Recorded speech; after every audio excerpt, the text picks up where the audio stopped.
can you see my screen? We can indeed. Thank you, Kingsley. Okay, so I'll begin.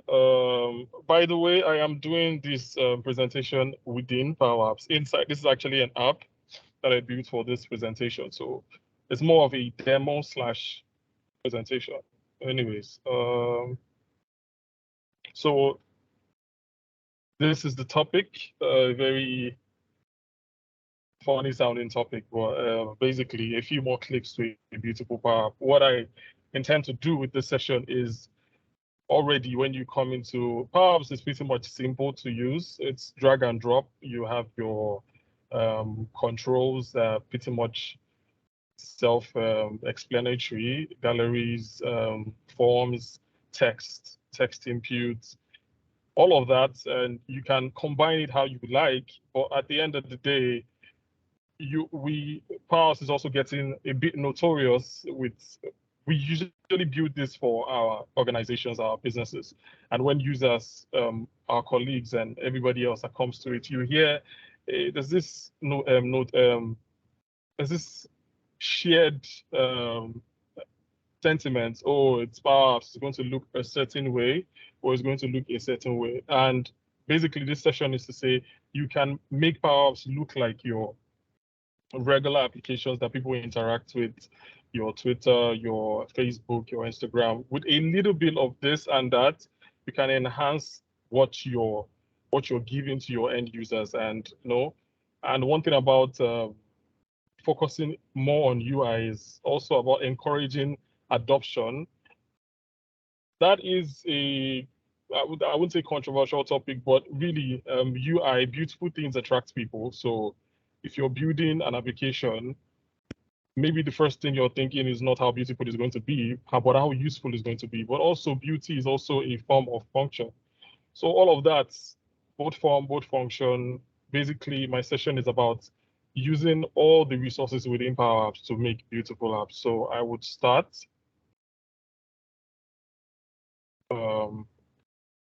So my name is Udeaga Kingsley. Not much. I'm a Power Platform developer. I'm from Nigeria. My Twitter handle is at Kills Baba. It's not Cows, it's Kills Baba. And I volunteer on the Nigerian Power Platform user group in Nigeria. I always said Nigeria, sorry. And my hobbies are reading, movies, and video games. Please, I have to clarify, when I mean reading, I'm talking about a lot of Power Apps documentation because I really love this application. So session objectives, we're going to talk about working with colors, choosing font types, rounded user experience, Fluent. I'll be introducing us to the Fluent UI icon library, very useful resource. I'll run through that. Interactive design, how to achieve interactive design. I built this within Power, so you might have seen instances where the app looks like it's talking back. That's basically what interactive design is. Your app talking back to you with like feedback here and there. Then I'm also going to be sharing a lot of resources, both members of the community that are very active and UI focused that you can follow, both on Twitter, YouTube, and also going to be sharing resources from colors, fonts. Let's just get into it. Well, let me open this. So it's basically the objectives. Okay, why is beauty important? Because it's inviting, it's comforting, pleasing, encourages use and adoption, like I said before, produces better experience. So beauty is not just a function of form, it's also a function of function. Because when stuff is beautiful, it's easy to use. People don't get confused when they see your controls or they see your applications. It's intuitive, so they know exactly what to do when they're looking at it, or at least there's some level of guidance. It demands less cognitive load. So basically, when people approach applications, if you're confused or it takes them a while to figure it out, in quotes, that's cognitive load that is being demanded right there. And they're like, okay, I don't understand what's going on here. There's how to process this. So you're going to take much brain power to be able to translate what you're looking at to something your brain can understand. And that's time wasted, and they could be doing something else. Exists both in form and function. Like I said, it's a function of form and function. So just a fun thing, between these are basically two tables, represent both the same details, or like, which one do you prefer, A or B? I really wanted this to be interactive a bit, but I guess we'll just have it. So just drop in the chat which one you prefer, the A or the B, and we'll check it out while I continue. So colors. For colors, we're going to be just briefly talking about color theory and the color wheel, because when you want to build applications, when you want to focus on UI, you're going to be thinking about what colors to use for your controls. Apart from just the layout, you're going to also think about what colors to use. Do I make it something related to my brand? Do I use something? No, basically, you're going to. A lot of people don't think they should think about it, but colors also enhance what you're building. Is it more beautiful when you use this color, or is it less? Or are you transmitting the right, or sorry, communicating the right message based on the color you're using? And yeah, so that's what we're going to be looking at just briefly. How we choose colors, like I said, brand identity.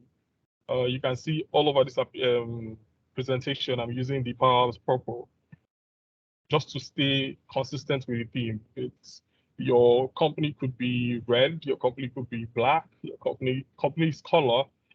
Most companies will have like a brand manual or something. That's something to follow, and you can find all the colors that really you associate with your company. And it's something that you want to keep consistent with your application. Maybe not everywhere, because each application has its own function, and again, color highlights that function. So, but you want to sip it in and know how to balance all of that. So association, like I said, if your company is red and you're trying to build an app that, I don't know, teaches people how to fly like Superman, you probably just use blue, and everything have the primarily red and blue Superman color. I joked, but basically, if this entire presentation was just black and white, you would think it was owned by Apple. If it was just would I use Coca-Cola red everywhere? So basically associating the colors with your brand colors or with anything else complements, you're choosing this color because it complements this color. Then personal preference, you just like it, and which is fine. So far it looks good, it's fine. So just to really drive home the point about the importance of color. On the left, I have a stop sign that is painted green. I'm pretty sure that the first time you saw it, you're like, that's weird, because you've associated the color red with stop, and there's a stop sign. This would be very confusing, especially if you're moving, traveling somewhere and you pass this by. This will take a lot of processing time for you to figure it out. And also on the right, you have inverted colors. The save button is in red and the cancel button is in green. A lot of people will click the cancel button because really a lot of people want to spend less time in your little beautiful application. So you want to limit the amount of mishaps that it would do within the application, and bad entry is something you want to prevent. So using colors will form as a means of direction. But this is what you're supposed to be doing. This is how you're supposed to do it. So fonts, basically we have, within Power Apps, we don't have a lot of typefaces, fonts. We only have like three actually, I don't think three major. On the right, I have an example showing serif, sans serif, slab serif, script, handwritten, decorative fonts, all of that. But basically in Power Apps, we just have three. We have the serif, sans serif, and the scripts. And you use this, well, let's just go. So principles of fonts, you have to prioritize readability, limit the number of fonts used. Let me drill. So basically what the principles say is how to use fonts. I forgot to mention this when I was talking about colors. You don't have to be an expert in some of these things. That's why I am using our favorite word, democratizing the whole concept, because you have resources where you can get these things, like see templates, samples. For the color, for choosing colors, I have resources where you can interact with a color wheel, use color palettes. It's all shared in the resources anyways. For fonts, you only have so little, but still, with the little you have, you can know exactly when to use them. If you're prioritizing readability, you know the font to use. If you're limiting the number of fonts used, obviously that's just a limited number. At max, you should be using 3, and there's 1 major font and 2 for like highlights. Hierarchy, the biggest things gets read first. So if you're building a layout, just know whenever you make a font really big, that's the first thing people are going to look at. Consistency, you want to have like a consistent flow for how your fonts are used. With this presentation, I have sort of showed consistency in the way my layouts have been presented. It's all to the left, and there's a consistent progression of how I bring out everything. Alignment, alignment means I like where it's aligned to the left or right. Alignment is the positioning with respect to. So if you're aligning it with respect to the center, align center, with respect to the left of your canvas, so with respect to the canvas. So white space is basically the space around your content. You can see the white space is everything surrounding this, and white space also helps you balance visual effects, what people are going to read. Even enough white space makes it easy for people to see read what they're looking at properly. So, like I said, we only have very, very, very few fonts. For serif, we have the Korea New Georgia. For sans serif, we have the Leto, Arial, Open Sans, Cardona. I'm probably killing the pronunciations anyway. Then you have the Patrick Hand, Sergio UI. Then script, you have the Dancing Script and Good Vibes. So I wanted to show you what would happen if you disrespected the principles of using fonts. You can see, I'm pretty sure the first thing your eyes came into when you came into this presentation was number 3, that was the hierarchy. And if you also notice, I'm using a lot of fonts, so it's hard to just keep up with the information I'm trying to pass. And the alignment of number 5 is off, so you're like, okay, what's going on there? So another thing, prioritizing readability, because a lot of Power Apps is reading information and is basically reading and submitting, or like processing information, getting information and giving information. Okay, I think that's better. Getting information and giving. So a lot of users are going to be reading either reports or information from your data sources in forms of gallery, labels, all of that. And you're going to be submitting. But for reading, you want to prioritize readability. And the best font for that is any of the sans serif fonts. This is a sans serif font. If we switch this to a serif font, and how you know is serif looks like it has like a crown on its head, tilting at both ends, like poking out like spikes. Let's put it. Serif looks like sans serif with spikes. So it's still readable, but then serif are better used when you're trying to have they're better for headings or for like titles and all of that. Then obviously nobody's going to read this, and I've seen a couple of apps that do this because you're trying to I don't know, just trying to bring in some new ideas. It's fine. There are occasions where this would work, of course, but if it's information that somebody is supposed to actually sit down and read and understand, this is going to be a lot to process.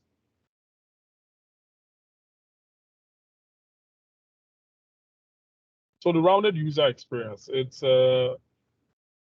is not exact science, but it's basically shaping your apps to look modern, rounded.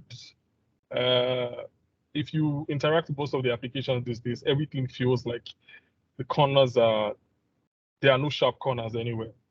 From the buttons to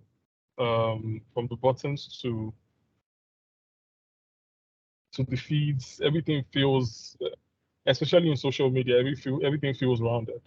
So That's what the rounded user experience is. And you can do that and achieve that within Power Apps. And I would show you a few ways to get that working. So rounded user experience arguably requires less cognitive load to process, which is true because the sharp corners of some of our controls may be a bit too sharp or too strong. So it's still debatable. It's not exactly exact science, but if you prefer that and you wanted to try it, this I would show you a few ways to get that. Rounded UI is calm and welcoming, and it's approachable.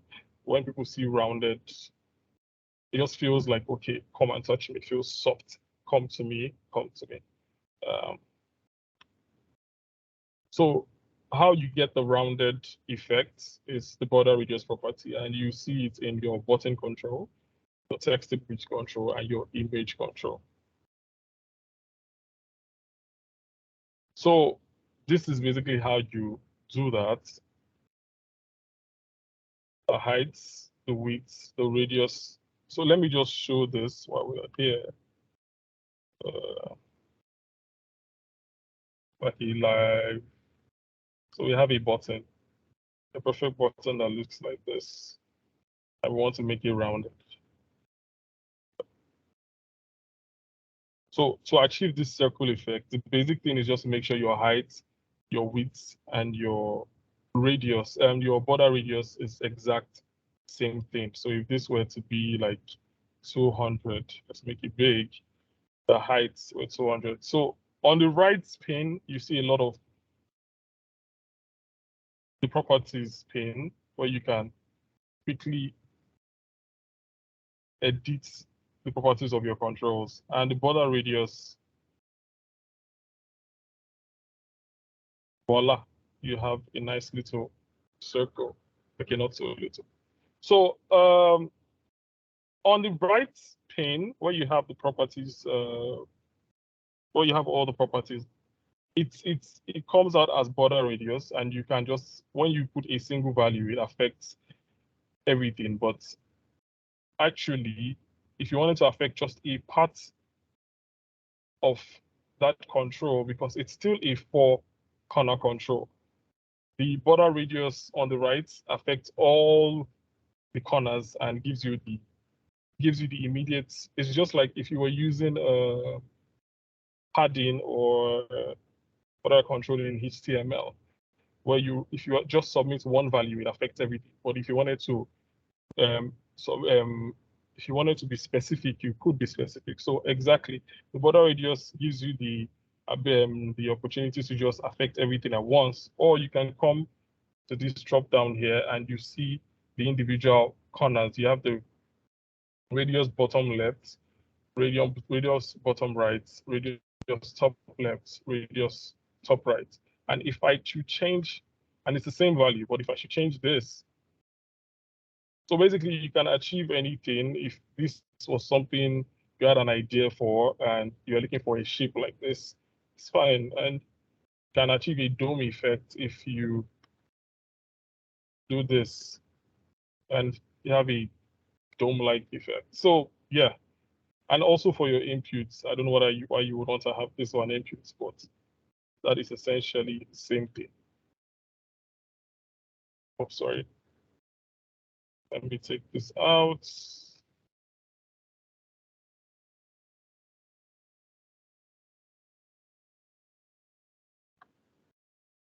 So we can also do rounded corners or drop downs, date picker, combo box. You can use them for your backgrounds and in buttons, and I'll show that. So this is a form, basically the same form, but with the rounded corner experience, or with the rounded corner effect, I've been able to achieve this, and you can do this within your applications using the same principles I just did. If you have a text input and you wanted to have that, just come over here. Okay, another thing, the reason why that one comes out as a circle is because the height and width were exactly the same. But since this is a rectangle, even if I use the same value as the height, which is 40, it won't come out as a circle, obviously, but that's just to note, since the width is a bit different. But immediately I change that, I have this effect. So it's really just very easy, very simple.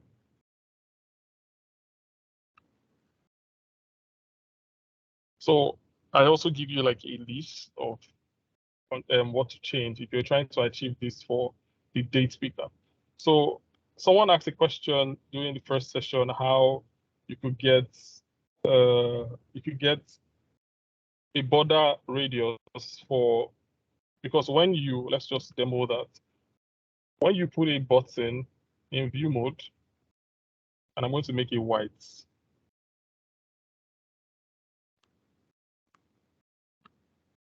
Let's make this black. When you put a button in view mode, let's just make this black. When you put it in view mode, you don't get any border radius. And for some reason, this will be something you're trying to achieve. It's fine. You just get another button. Set it in view mode 2, because you don't want any interactivity with the button when people are going over it. And you take out text, bring it here, send it to the back. So let's bring that one forward. You align both of them. Even with this, I'm sure you're getting ideas.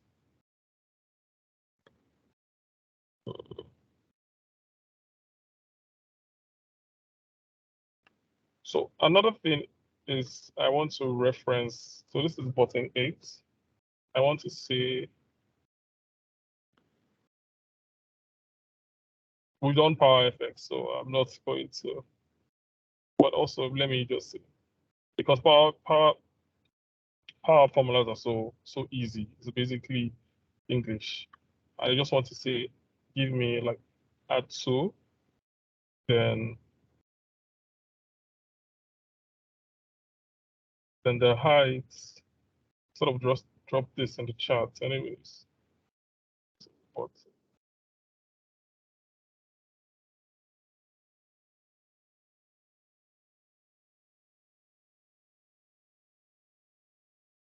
so IntelliSense is really pretty small.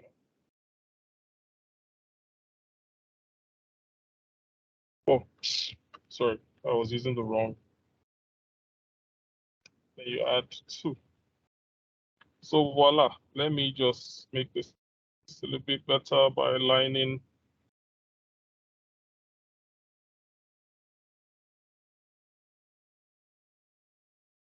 So you have if you would like to increase it, you already know what to do. Oh, a shortcut, you can just come here, click on height, click on width. So yes, I don't know what conditions you want to use this. It's in view mode, but really your design, whatever your design is truly in your hands, and whatever you want to see come out. I'm just trying to show you how you can achieve most of the things that'll probably be designed you're struggling with in your head. So yeah, you have using 2 buttons, we're able to get this. You could also use a text input, but really the effect is there. So basically the same principle with this. This is a date picker inside a text input or a button with the rounded effect. But on view, when you view it, when your users view it, they don't see all of that. They just see one nice looking rounded date picker. This date picker is arguably not so fine, but yeah. And also the drop down, sorry. So this is for the date picker. This was for the drop down. And for the background, it's basically the same thing. And for your button. So this is just how to achieve a rounded, rounded layout, so your users are like, it feels. I prefer this. I prefer this. I don't know. It's still down to what you prefer, or what your users prefer. If you open your build your development to feedback and they're like, would you make this a bit soft, or you all just want to replicate like the layouts we see with modern UI designs from our favorite applications, Facebook, Twitter. This is how you do it. I actually wish I had done the Twitter no and yes, but I think this is replicable of that. So this is where I'll be talking about the fluent UI icon sets, and I want to demo that properly. So the reason why that is such an important resource is, I don't know, this is a beginner class, so maybe a few people, maybe most of you are new to development, so you might not be really, I don't want to assume, but you might have noticed that you don't have a lot of icons to use.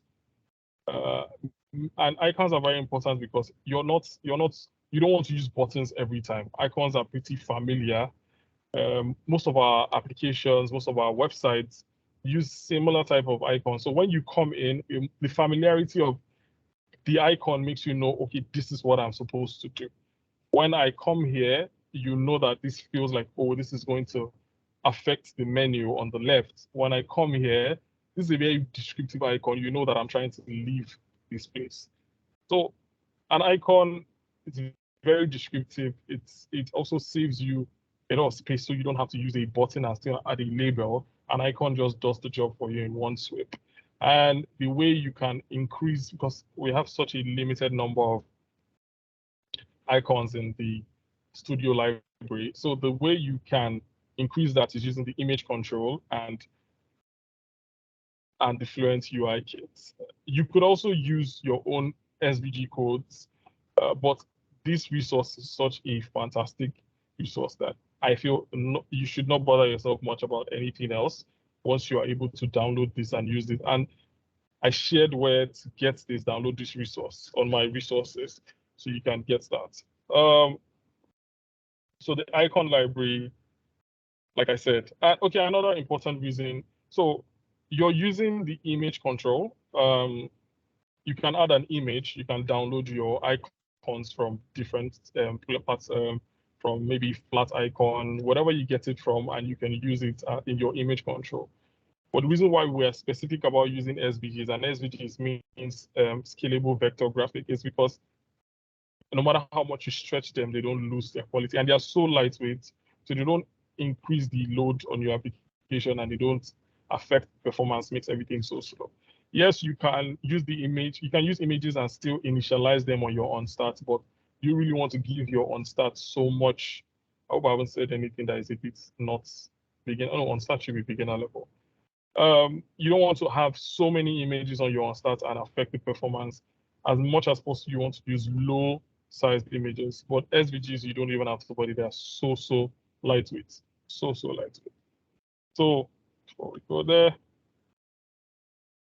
this is all English, the Fluent UI kits. So I have it linked here, but it's still in the resources, so we'll just go there. Let me show you Fluent UI Live. And this is, you can download it and have an app that does this for you. So before I go, let me return back here and show you what we have in Power Apps. So this is what we have in Power Apps.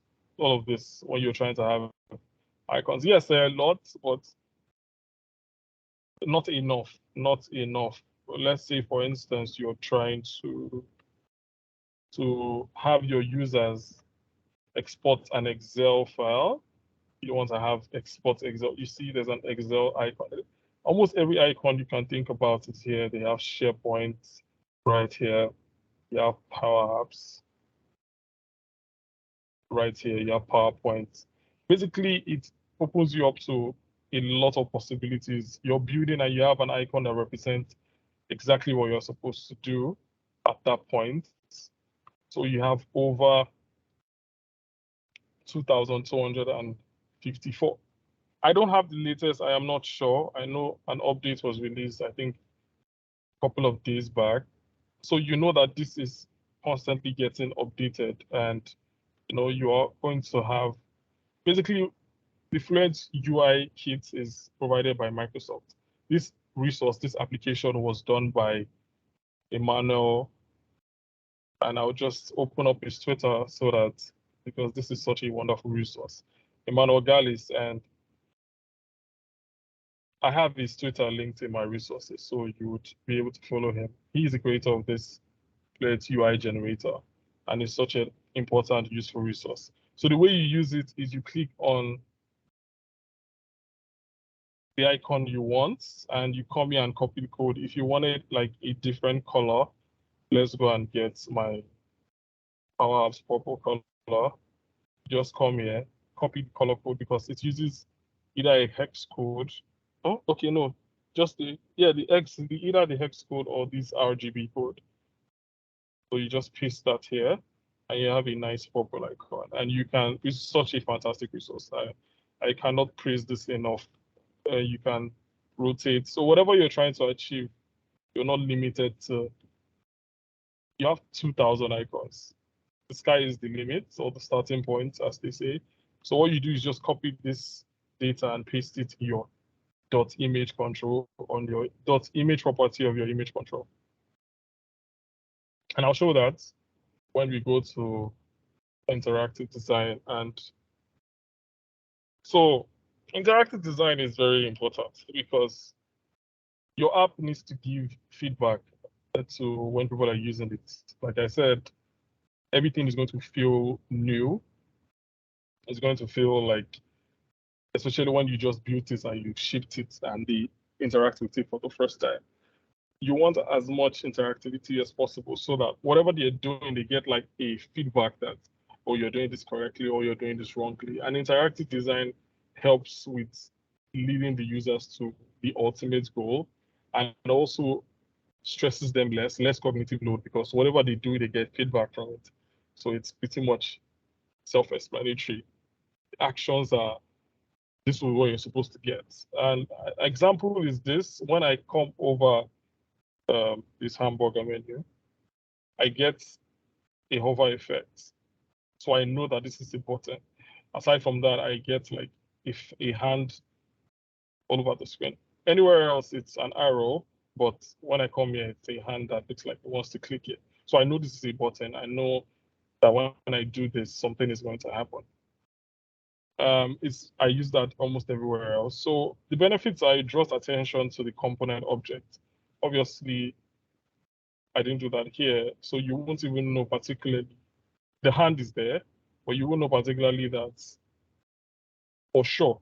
And if I added a hover effect on this menu, you will know exactly where the feedback will tell you exactly where you're about to click on, which is something that happens here. This is telling me you are about to click here, and this is the button. So familiarity, I've talked about it. You're using SVGs, you're using interactive design principles. Familiarity this is what most of the modern applications are doing. Why not do this so that everything feels like it's in line? Nobody feels like they have to build different senses just to be able to interact with the Power App. And it's basically everything that is on a modern application can be replicated here. Feedback acts as a confirmation mechanism. Like I said, when you come over here, you know you're about to click this. You know you're about to leave this place. If it wasn't here, if these were buttons, I wouldn't know. If I clicked it and something happened, I'll be like, oh, but that's time wasted. So the code we got from the Fluent UI, this is me just explaining how to make it work. Your image control.image, and you add this. The reason why I did this here is because of the next portion of this. So this plus this will give you this. No hover effects. So you won't know if this was a button until I clicked it and like, oh, but it doesn't feel balanced. It doesn't feel, I feel like I would have missed this, and a lot of users would have missed this because they're not getting any feedback when they come across this. But if you do this and you added a button with all these settings, you made the colors transparent and all of that, you get this effect. And now it's more obvious. Oh yeah, that's the button. So that's what happens when I click on the button. So another thing about how to achieve interactive design is also not just about hover effects. You also, if you're building a lot of forms, people are going to be submitting information. They also want a feedback when they submit these forms. What next? And I'm going to show that. Let's say I want to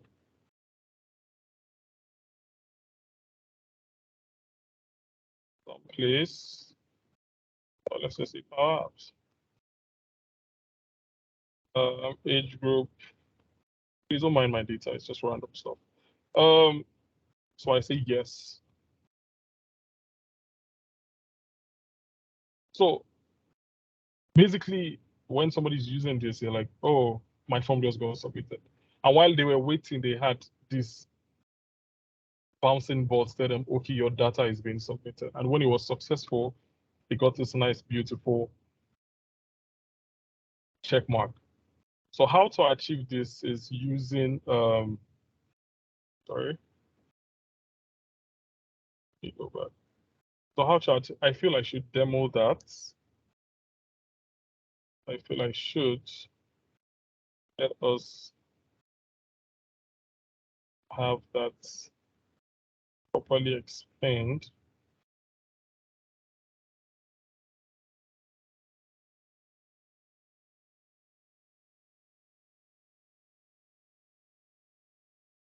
I'm just quickly going to run through it.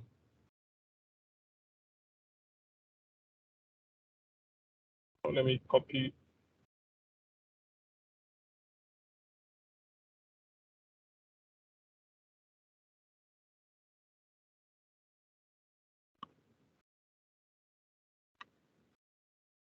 Okay.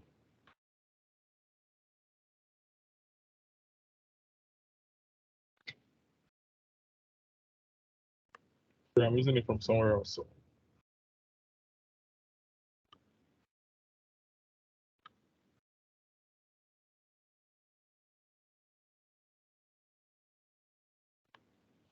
And I'll add a button here. Okay. Let me even demo that. So I want a button. I want a fancy button.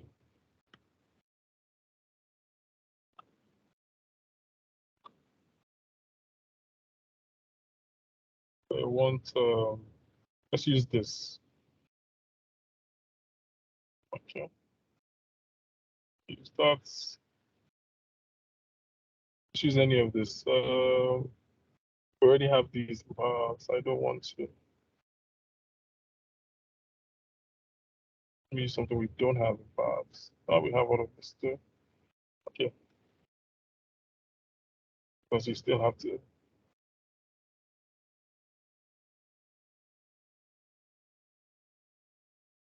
Let's just use this. I'm going to copy this.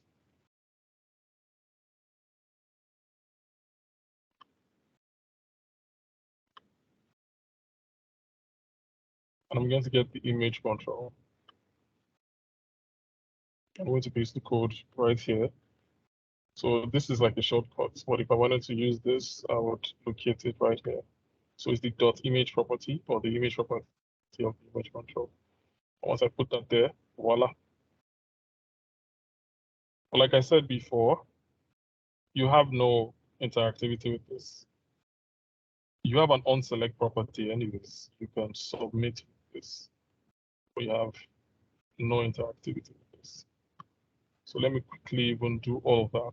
I get a button. I take out text. Take out the fill, the color.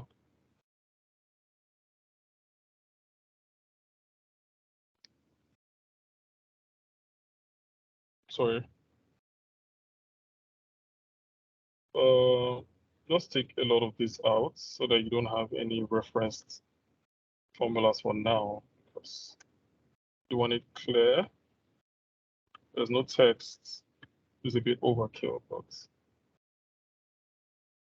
So a simple way to have, because you have the hover effect, hover fill, using the hover fill, that's how to get the hover effect. Just come here, and you say you want it to be, let's just say I want it to be black. So this RGB code, the first three are the values that give you your colors. The last one is for transparency. So if I do something like this, if I hover over it now, by the way, the shortcut for doing that when you are in development mode is Alt, just to click on Alt and you have that. But if I were to come here, so if I hover it, I see that it's black, but I don't want it to be black. It's too black. So I want it transparent, I would say 0.1. And when I hover it right now, I get this faded color. What more do we do? Then the pressed fill. Another effect is the pressed fill.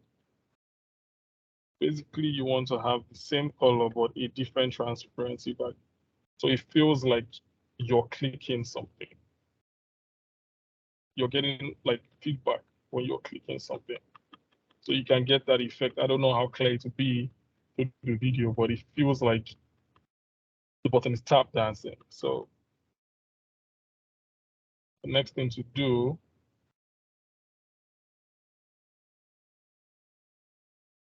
you can do this manually, this power apps. Just drag it over this. And to your users, it's just the save button, it's nothing else. So this is where you put your unselect property.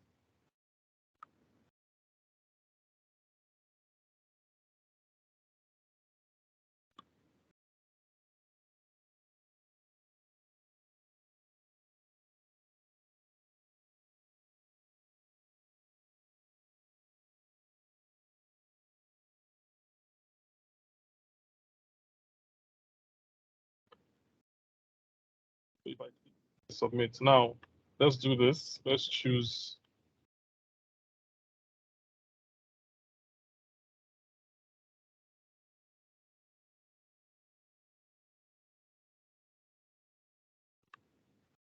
Let's compare both. The form has been submitted. I know because if it says after you submit, but your users don't know. At the end of the day, what you're going to get is someone constantly submitting and not getting any feedback. They don't know what they just did. So we introduce what we call a screen loader. And how do we do that? Because you don't have screen loaders in Power Apps. So you have to use resources that are already inside of Power Apps to sort of achieve that. So we do that using variables and some control. So this is the rectangle control.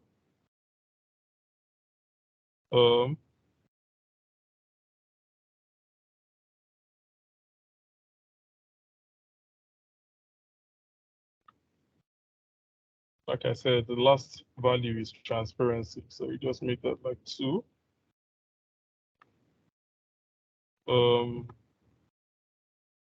Then you want to include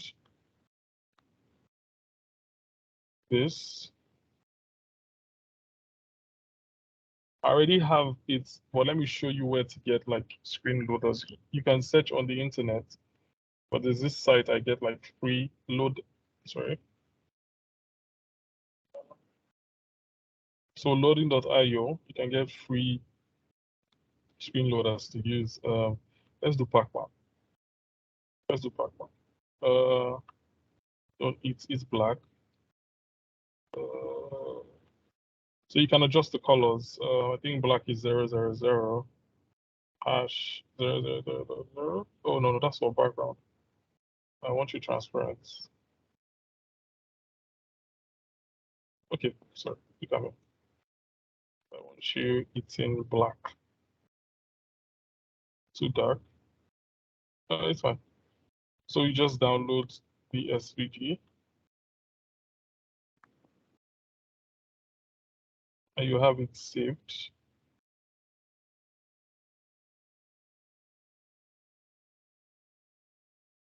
So those are free. You can try. I know there are not a lot of sites that give this, but you only need so much. And you come in here, shortcut, you just add. It's important it's an SVG so that when it is, so it can scale.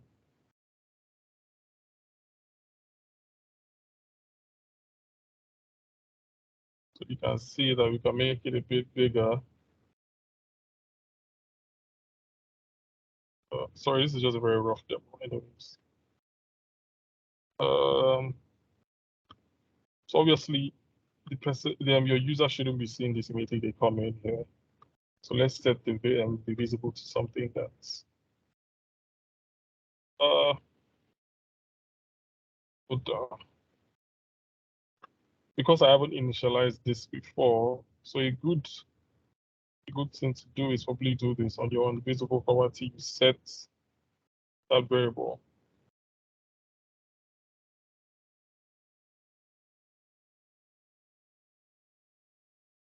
Set it false. All my red warnings are out. So now when I want to submit, the first thing I need the on select to do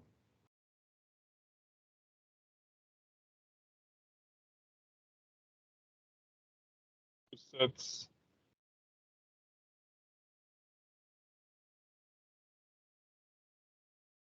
to true. Those are two formulas. You separate them with the semicolon. Then on the on success of this form,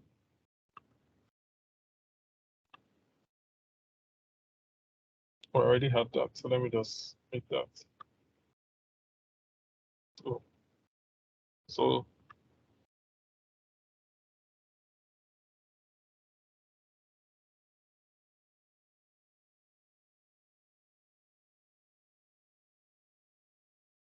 just anything basically. Immediately we see this and it submits, but that's still not enough. The last thing we'll do is a success screen.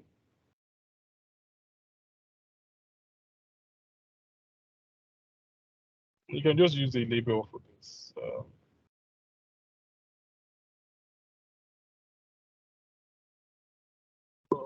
You can use a screen for this, or you can use the sex control. You probably want this to be the color of, but this is a solid color this time. And we just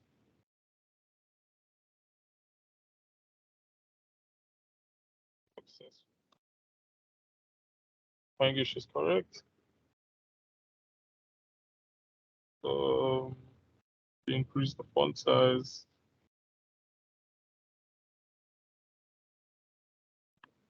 You can use an icon for this. I just want to hurry this up. That's why. And you can set the visible property to, I already have that. So let me change it for the purpose of this demo. So we're gonna have successful.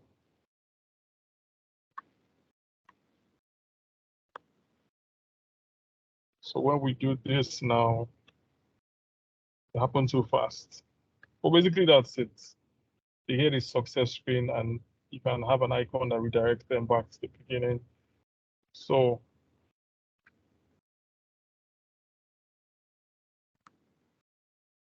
that is basically it for interactive design. Using screen loaders, using the hover fill effect, you can get all of this. So I have a lot of resources that I prepared in my link tree, and you can find it here. Let me copy this and drop it in the chat. Or you can just scan this barcode to your phone and you would have access to that. All my resources. I also shared like channels you could watch some of this stuff.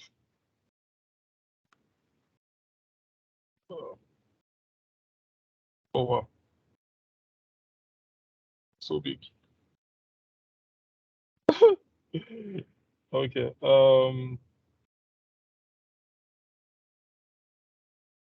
So thank you, and we are done. Thank you, Kingsley. Okay, great. So we've got 3 minutes left. Let's quickly try and answer some questions here. So, what's the edge? Francis, I think is your name, has asked, is it possible to set combo box corners to be rounded? Oh, I answered that. I did. So you cannot, combo boxes don't have the border radius effect, so you won't be able to. Got you. You have to combine them.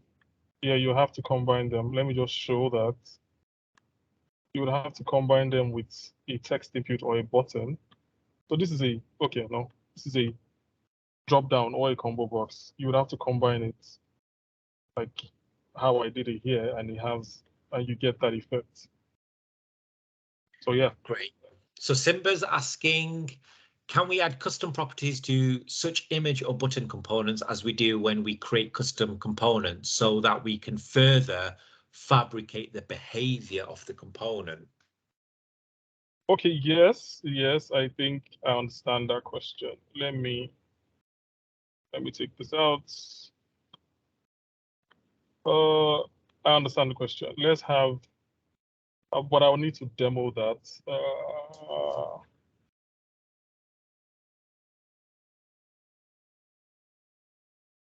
Okay, so let me get another SVG code.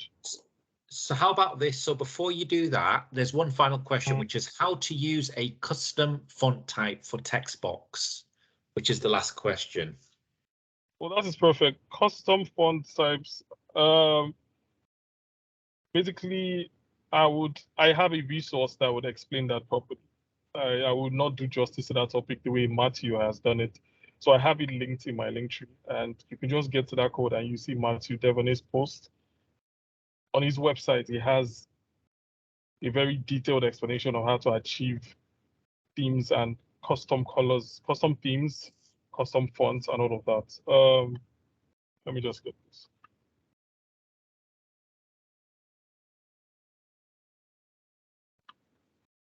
So I want to have like a custom behavior. So on the image control, I would say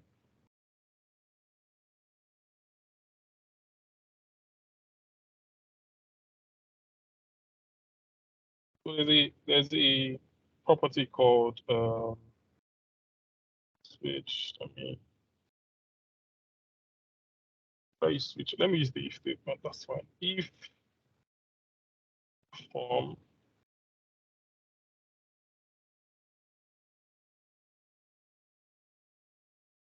there's a property called unsaved. I feel I should. So if it has unsaved, let this be the value, and let this be the value. And I format that. So basically what this formula is saying, if you have unsaved changes, sorry, that's wrong. I should put the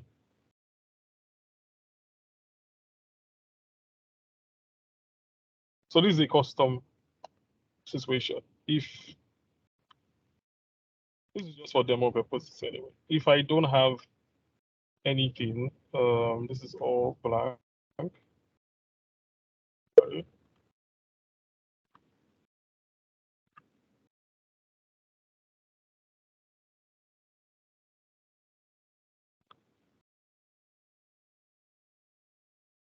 Oh, this is not behaving as so. Sorry, give me a minute.